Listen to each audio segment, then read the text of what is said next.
Hi everyone, I'm Lady Teddy. I'm going to be reading out loud to you guys from Magium, which is a choose-your-own text-based adventure that is an app, and it is on both Android and iOS, so and it's free. So if anyone is interested in this story, there's a lot of different paths that you can take, and it's a really good story, and I have a lot of respect for the author, so I highly recommend that you guys read it for yourself. Welcome back.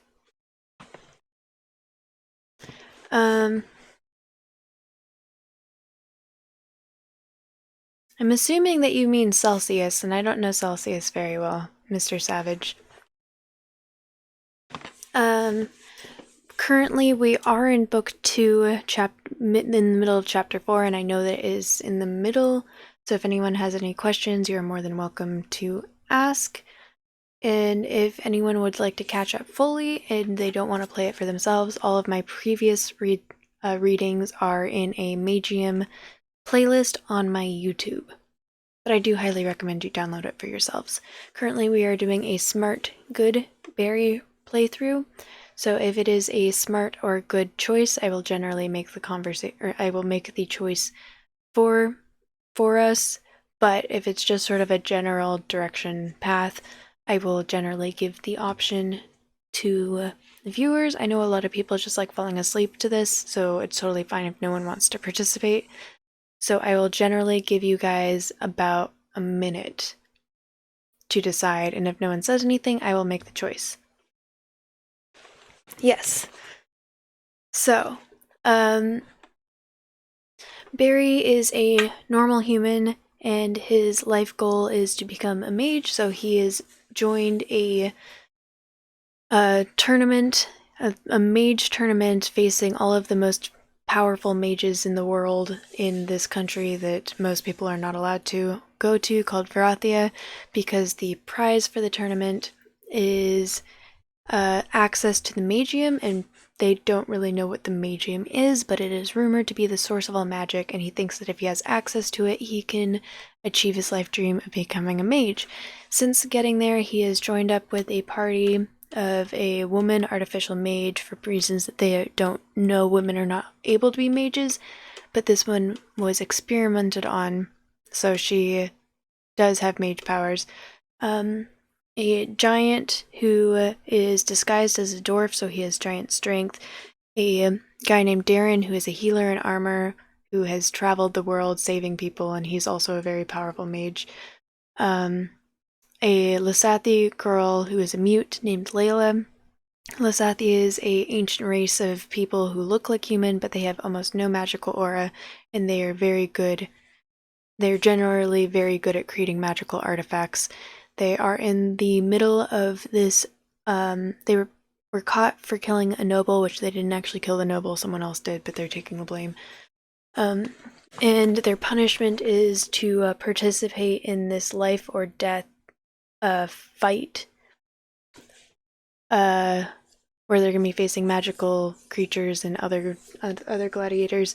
And the person who is running, there are two people who are running the tournament, and one of them is determined to make sure they all die because he is related to the nobility of the kingdom where the kingdom of the noble that was killed.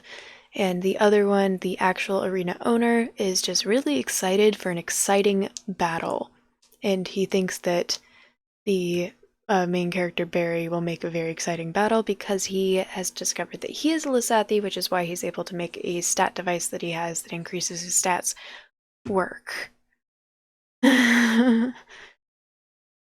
Yes. Once again, if people have any questions going throughout it, that's fine. I'm willing to do a summary, but for the best summary, you should either watch my previous playthroughs or play it for yourself, because again, it is free and it is a very good game. Yeah, so chapter 4, I'm in the middle of chapter 4. They are in the middle of the tournament. They have survived the first round. I think that's about where we are. I think. Yeah, okay. And I'll show everyone the stats. Here it is. Making sure that it shows up on the screen. There it is, cool. Oh no, they are in the middle of the first round. Here are the stats. Currently, I do have 6 available stat points that we can decide to duel out throughout if we decide we want to. Since it's good and smart, there's hearing, observation, and ancient languages, as well as strength that are all maxed out. And then the ones that are available are speed, toughness, reflexes, combat technique, and premonition. So, yeah. Did I miss anything else in the chat while I was doing that? Oh, Marshming, did I beat 0? Yes, I did finally beat Resident Evil 0. Finally! It's 89.6 Fahrenheit. Oh my god, that's awful. And I'm glad, Frogwater, I'm glad you find my voice comforting. That's why I do this. 80, thank you for the hydrate.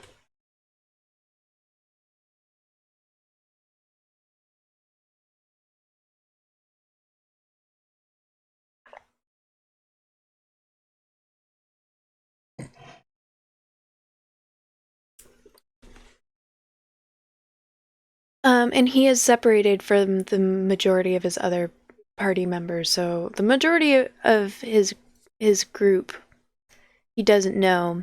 He just met Layla, and she's really the only one he has any relationship with. Mr. Savage, I have not beat Little Nightmares 2. Today I played Resident Evil 0. I should be playing Little Nightmares 2 again on Monday.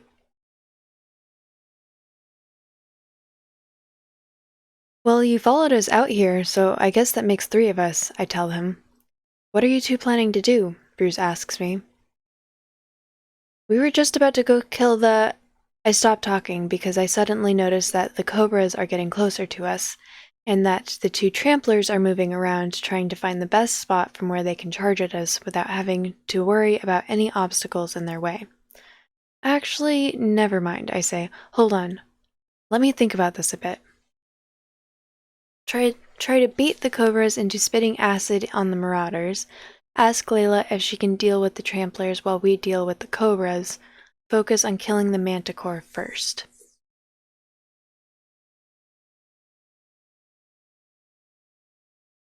Oh, good night, 80. Sweet dreams. So, I'm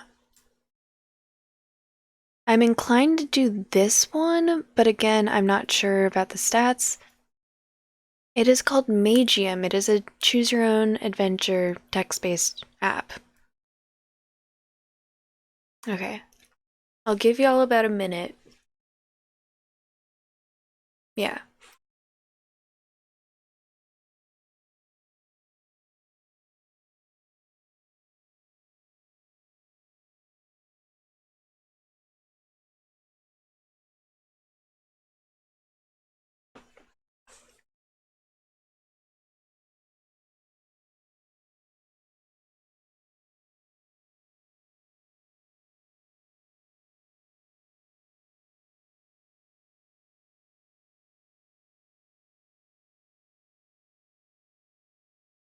Alright, I say 2 people who voted for bait. So that's what I'm gonna go with now, because 2 people have voted for that. And we can also go back if we die. Okay, I say. Okay, I have a plan, I say, but we'll need to work together. Layla nods. I want us to lure the cobras here, near the marauders, I say. Then we'll face the cobras with our backs turned to the marauders, and when they spit their acid, we jump out of the way, causing the acid to hit the marauders instead. I'm not sure if it will kill them, but we should easily be able to finish them off after that. Sounds risky, Layla writes. If we don't time this right, we could end up either sprayed with acid or impaled by the marauders from behind. Music, thank you for the hydrate.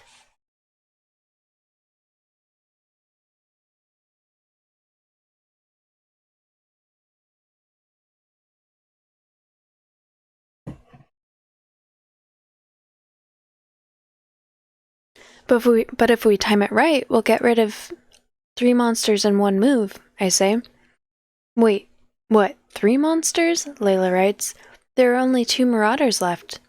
Yes, I say, but I'm pretty sure that the manticore up there in the sky will make a dive for you as soon as we kill the marauders. The manticore that went for me last time got killed, so I don't think that this one will take the risk to attack me. And you look more fragile than Bruce, so you'd make a better target. Just make sure that you're ready for it, and you should be able to kill it without much trouble. All right, Layla writes. I'll be ready for it. Sounds like a plan, Bruce says. Let's go lure those cobras. We make our way towards the cobras and we start throwing rocks at them and making loud noises in order to annoy them. Once we're certain that we've got their undivided attention, we begin to go back towards the marauders, making sure that we're moving at just the right speed so the cobras can follow us, but not catch up. When we reach the marauders, we turn our backs to them and we stand in place for a few seconds, waiting for the cobras to attack.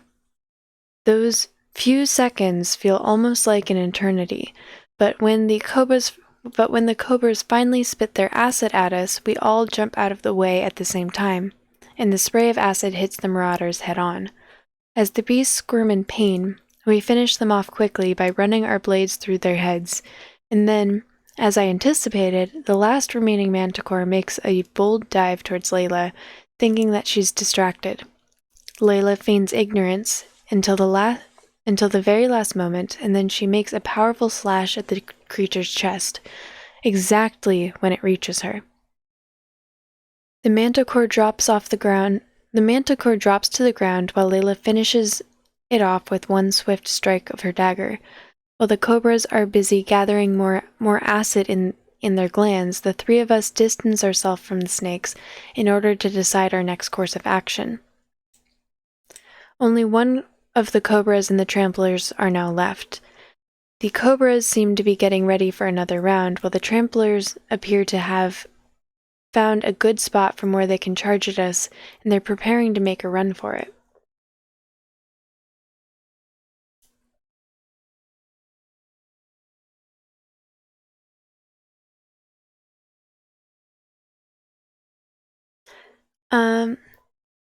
I think realistically, trying to get them to kill each other is probably better, because the other ones rely on you guys being able to fight.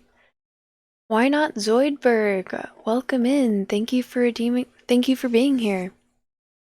And Super Mario Twitch, hello. I'm not sure if I said hi to you, but if I didn't, I'm saying it now. Hello, welcome in. How are you guys doing? Strength check successful level 2. Layla, could you go take care of those 2 cobras? I say. I'll go deal with the tramplers in the meantime.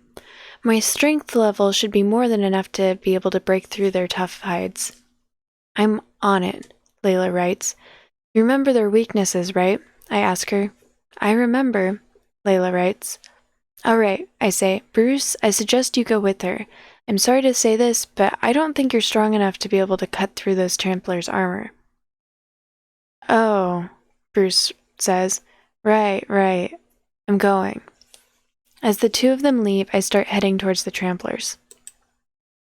Achievement unlocked! Trampler Slayer! I'm good, thank you for asking, Super Mario. I've had a very good stream. I finally beat Resident Evil 0, and now I'm reading, and I met a lot of new cool people joined today. So it's been a very good stream. The beasts begin their charge, and we spend the next few seconds running towards each other without giving any signs of stopping. Now, if what I've read in all of my notes is correct, the tramplers are much easier to intimidate than one would suspect. Tramplers are not used to being challenged on their own turf, so if you keep running towards them at full speed while they are charging at you, they will eventually stop charging and back down. On the other hand, if my notes are wrong, then this is not going to end very well. Let's hope for the best.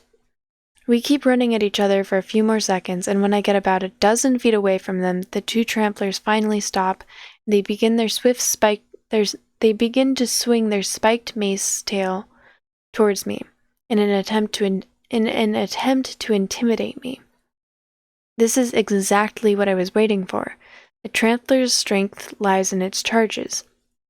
A few tail swipes are only going. A trampler's strength lies in its charges. A few tail swings are only going to scare off dumb beasts. They're not going to inconvenience me. I make a dash towards one of the tramplers, and I make sure to avoid its tail before I step to its right side and stab it in the neck with my knife. As the beast falls, I waste no time and I rush towards the other. The second trampler attempts to attack me with its horns, but I easily move out of the way and I slit its throat with my blade, causing it to fall slowly to the ground as well and die from the loss of blood.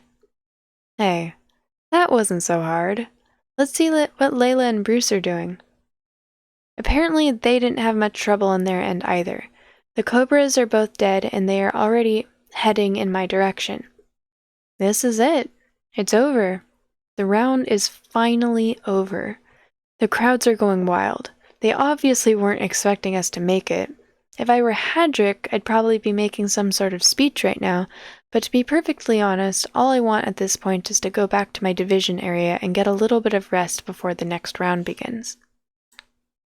After a while, the announcer finally asks us to clear the fighting area, and we prepare to go back to our division room.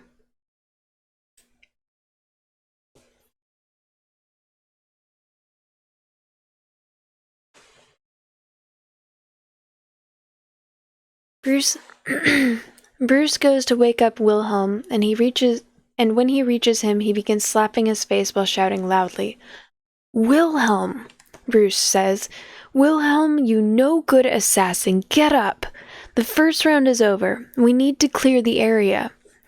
After a few more slaps to the face, Wilhelm opens his eyes, grabs Bruce's hand, and then grips it hard, while looking at him as if he'd want to murder him here and now. "I'm awake," Wilhelm says, forcing a calm tone in his voice. "Let's get out of here." It takes us about a minute, but we eventually get back to our division area, and once we re-enter our room, the iron gate closes itself behind us. "I need to go get something from my backpack," Wilhelm tells us shortly after we enter the room. "I'll be right back." "I hope you won't try to assassinate anyone else on your way to the locker room, Wilbert," Bruce says. "If you get knocked out again, I'm not coming to wake you up." Wilhelm gives Bruce a scornful look as he opens the door, and he leaves the room without saying another word. The announcer says all of a sudden, "It appears that we need to take a small break in order to do a little inventory of our remaining creatures. Please remain patient. This shouldn't take long." "Ha," Bruce says. "They're already running out of creatures. I bet they weren't expecting so many of them to be taken out in the first few fights." Was that all? I was hoping to see a more impressive collection of creatures. I don't think they're done. I haven't even seen any griffins yet. Or maybe they're only done with the small fry and the show is just beginning. We killed the griffin, so Smart wouldn't say this. One of these two. So if someone would like to make a decision of the first or the third, now is your chance. Otherwise, I will make the decision for us. You all have about a minute.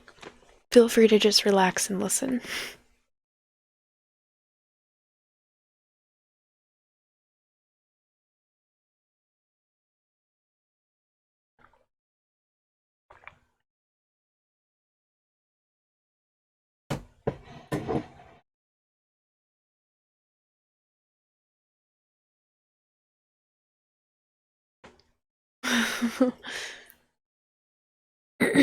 Alright.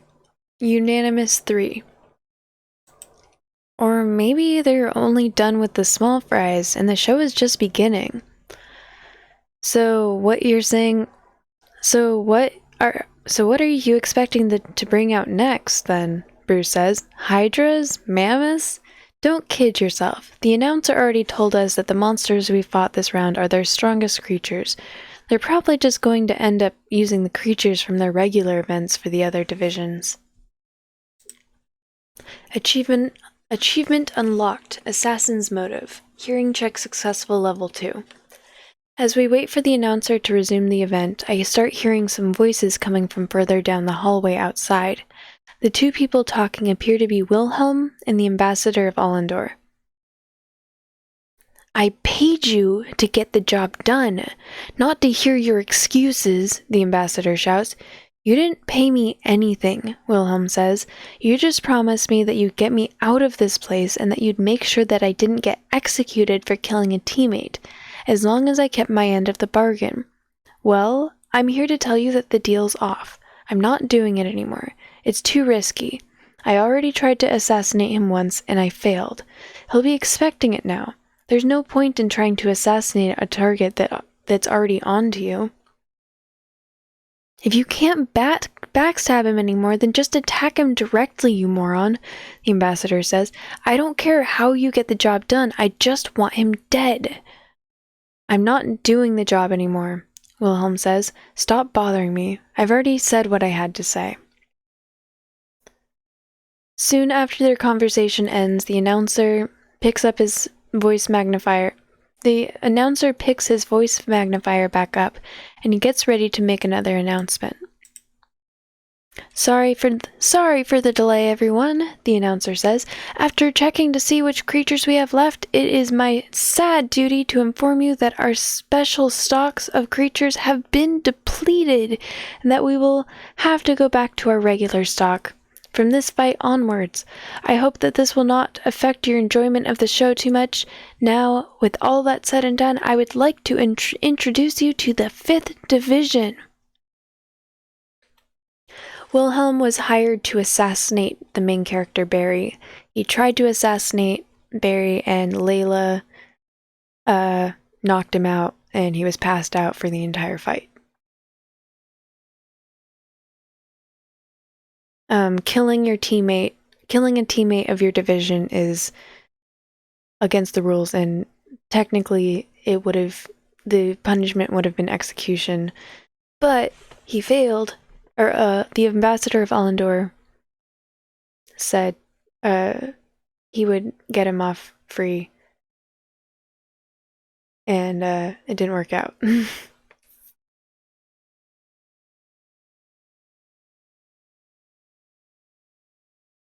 Back to their regular stock, huh? I guess that those griffins and gargoyles that we killed in the underground caverns 2 days ago must have been their last reserves then. It's a good thing that we decided to deal with them ahead of time, or that crazy arena owner might well have thrown those against us too. When the next iron gate gets raised, Kate is the first one to step out of the fighting arena. As she proceeds to the middle of the arena, the other members of her division also start to follow in her footsteps. Once I get a good look at all of Kate's teammates, I get the sudden realization that Kate is likely the most capable fighter in her division, even without her magic. Most of the others look severely out of shape, and some of them don't even have weapons. These clearly aren't the type of gladiators that came here willingly. As the unarmed fighters go to get their weapons of choice from the walls of the arena, the new creatures are slowly beginning to walk out of their den.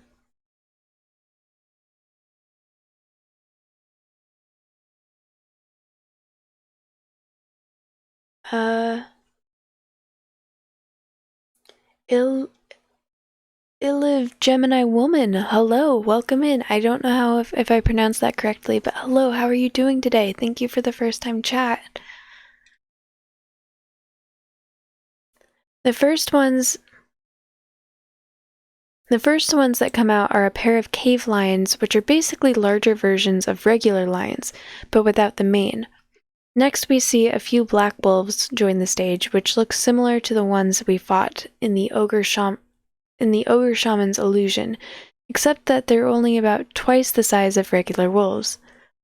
As the creatures begin to slowly advance towards the middle of the arena, a few more black wolves and cave lions are making their appearance from behind the big iron grate.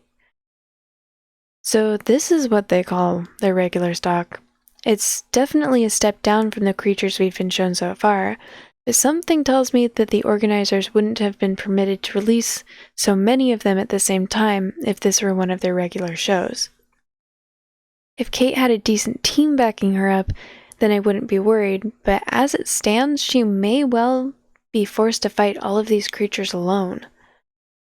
The first group of lions and wolves decide to take the initiative, and they begin to run together towards the gladiators. When Kate's teammates see the beasts charge towards them, some of them start screaming and running away as fast as they can, while others charge right back at the creatures in a desperate attempt to intimidate them.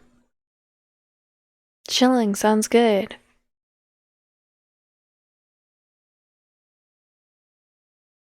Well, killing your teammates is not allowed. Can't they tie Wilhelm up? Well, he already knows that Wilhelm, because he has the hearing stat, he already knows that Wilhelm isn't a threat anymore. Alright, ads, I'll wait. Let me know when you guys are back.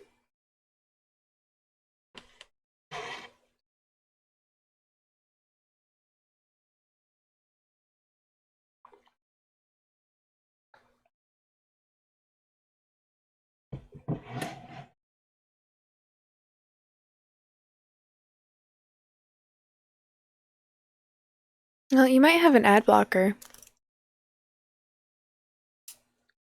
Some of them work, some of them don't. I appreciate the people who put up with the ads. I know it's annoying, but it does help support me.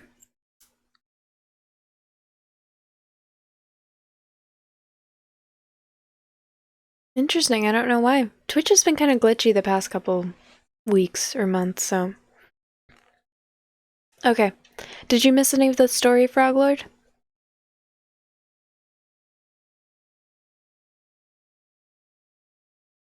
And welcome back.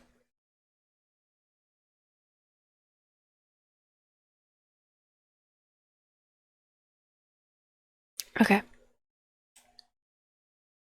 Kate is the only one who seems calm and collected as her instincts take over again, just like in the ogre shaman's illusion, as she begins to move between one creature and another, slitting one's throat and then switching to the next target without any wasted movements.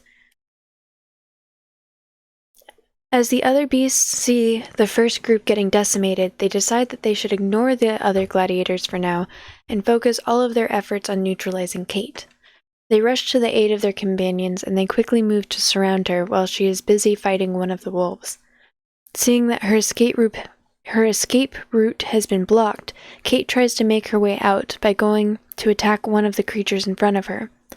However, before she reaches her foe, one of the wolves behind her makes a dash for her and bites her left leg. Kate sticks her knife through the wolf's head, but she lets her guard down, and one of the other wolves seizes the opportunity to pounce on her and pin her to the ground. She tries to stab the creature with her dagger, but the wolf uses its fangs to yank the weapon from her hand and to throw it away, out of her reach. Just when it was beginning to look as if all hope was lost, I see a knife made of ice slowly starting to come out of Kate's right palm with its tip aimed forward. As soon as the knife gets fully created, Kate grabs it in her hand and she uses it to stab the wolf through the side of its head, killing it immediately and freeing herself from its clutches. The crowd is now watching in complete silence as Kate gets up, and she begins to look for a way out of her predicament.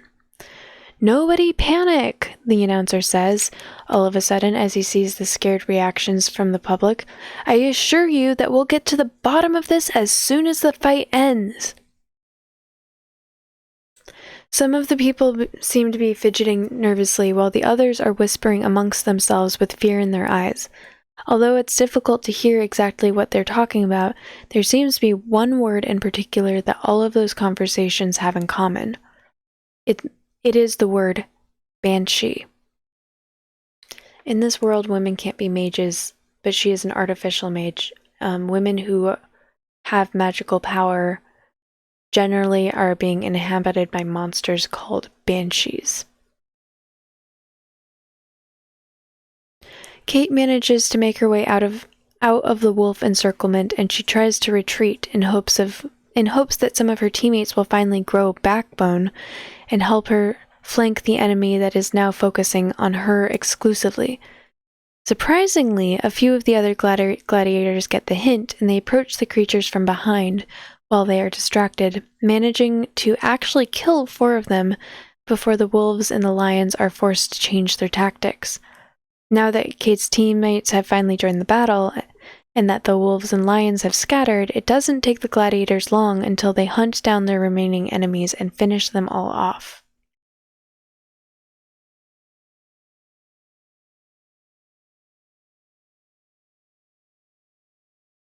It's Screed Dance.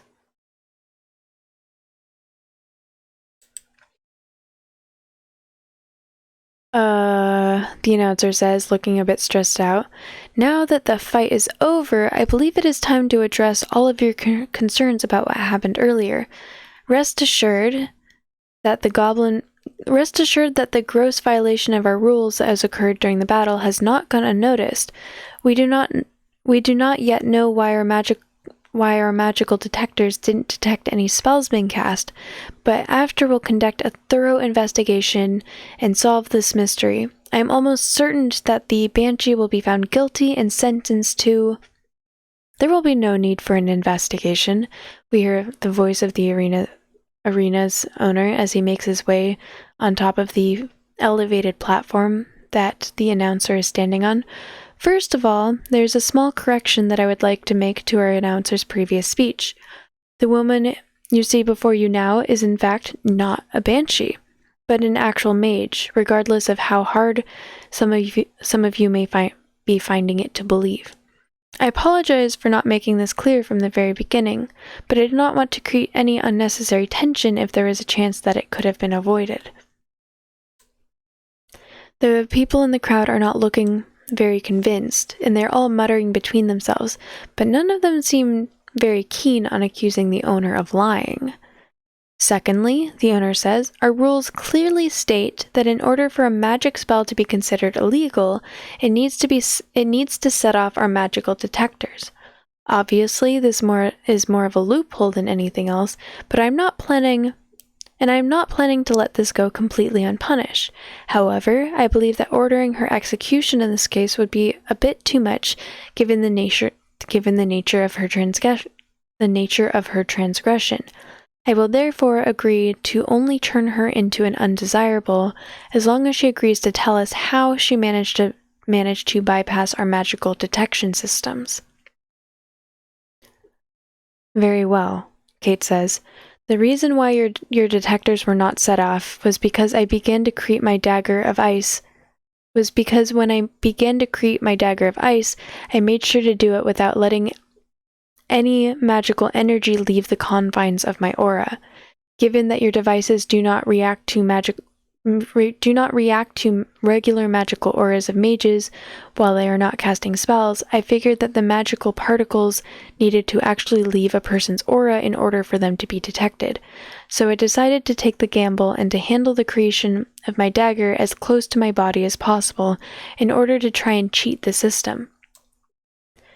Very intriguing, the owner says. So, your way of avoiding detection, in fact, required the use of a highly inefficient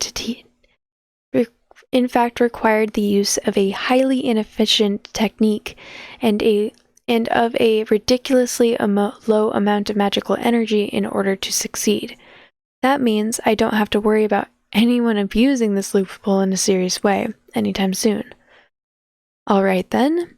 In that case, as promised, you are free to return to your division area.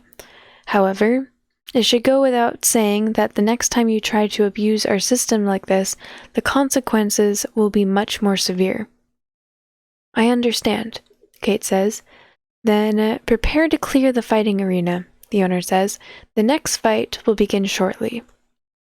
As the owner turns to leave, Kate and the others also head towards their division area, while the warriors of the 6th Division are preparing to enter the battlefield. The next few battles weren't really anything special. A few gladiators died here and there, but most of them survived, and the number of creatures that were being thrown at them in each fight became gradually smaller as the arena's stocks of regular creatures began to slowly deplete as well. As I keep watching the fights, I'm starting to get a feeling of relief, because most, if not all, of the warriors that we've seen since Kate's battle are nowhere near strong enough to deal with monsters such as manticores or desert marauders. This means that defeating them should be a piece of cake. Maybe that arena wasn't so scary after all. Don't get too relaxed, Layla writes as she sees the expression on my face while we watch the final battle of the round. We still have no idea how we're going to defeat the troll. And to be frank, I think he's going to be much more dangerous than the monsters we've fought so far. But you're forgetting something, I tell Layla. We're the 4th Division. This means that the troll will have to go through Hadrick and Darren before he reaches us. Regeneration or no, I honestly couldn't even imagine Hadrick losing a duel against him after the way he's fought in the first round. The way I see it, they may as well be crowning us victors of this arena event right now because they really... The way I see it, they may as well be crowning us victors of this arena event right now because there really isn't much of a point in dragging this any long... Attention gladiators, the announcer says in a very loud voice all of a sudden. Well, I was talking with Layla. It seems that the final battle had already ended, and the warriors were now returning to their division area.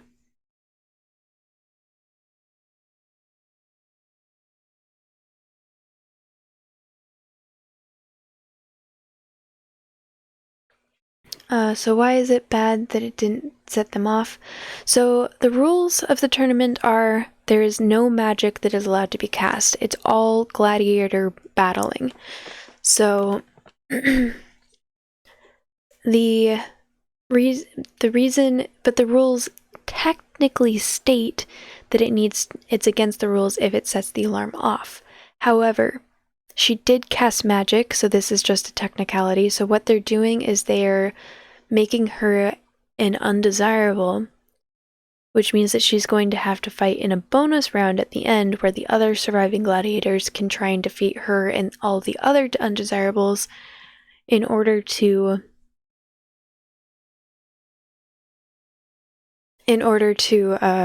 get like a bonus prize, bonus money.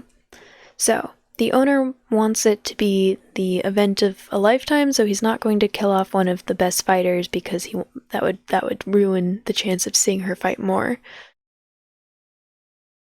Thank you for the hydrate. So she survived on a technicality, but she did use magic, so she's now an undesirable.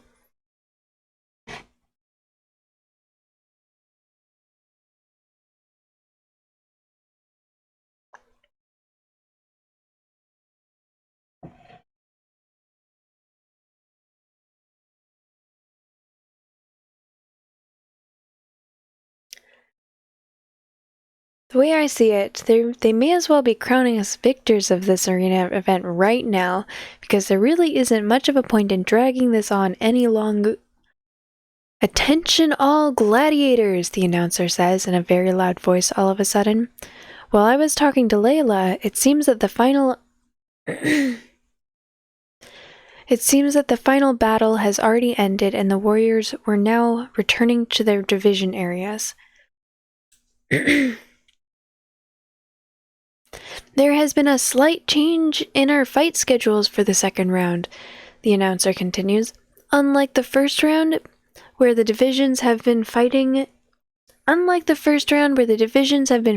the order of their division numbers, in this second round we will be There will be one exception to the rule.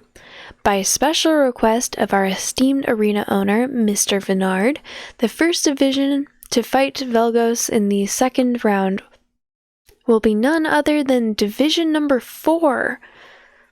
Gladiators of the 4th Division, please make sure that you are ready. The fight will begin in the next few minutes. Humans! We hear the sound of Velgos the troll shouting from the other end of the arena as soon as the announcer stops talking. Your time is up! There is nowhere to run, nowhere to hide. All that awaits you is death. Blame your fate for having been unlucky enough to cross paths with Velgos the mercenary. The crowds are going wild again, just like they did after Hadrick's first fight, and they're chanting the troll's name loudly over and over. Velgos, Velgos, Velgos. They all keep chanting as the troll waves to the crowd and makes intimidating gestures towards us every once in a while. Huh, I tell Layla. Well, damn. Well, that is the end of the new chapter. So we will be ending here.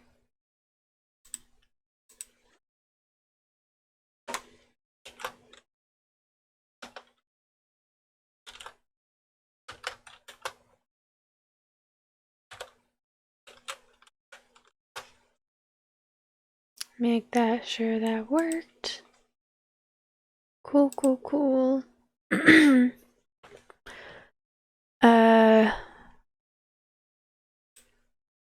Transfer achievements to cloud. Transfer checkpoint. Transfer slot 1, 2, 3, 4, 5, 6, 7, 8, 9. You're wondering why I'm being so neurotic about this? I have had issues with saves not loading, going to the cloud. Alright, save load again, load to make sure. Perfect!